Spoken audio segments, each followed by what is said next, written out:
দীর্ঘ 6 মাস 40 বছর যেদিন হলো সেদিন জিবরাইল আমিন আসলেন, এসে তাকে বললেন ইকরা। তিনি জবাবে বললেন মা আনা বিকারি, আমি তো পড়তে জানি না। জিবরাইল আমিন বলল আবার ইকরা, আপনি পড়ুন। তিনি বললেন মা আনা বিকারি, আমি পড়তে জানি না।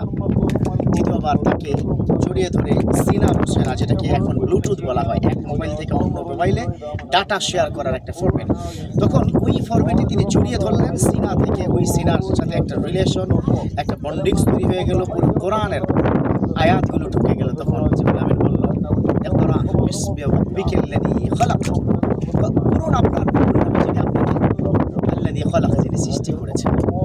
এখন এই সৃষ্টির কথা বলার পরে যখন বিসমি রাব্বিকা, আল্লাহর নামে, তখনই কিন্তু এই বিষয়টা চলে আসলো যে আল্লাহর নামে যেহেতু পড়ুন বলেছে, তাহলে পড়তে হবে।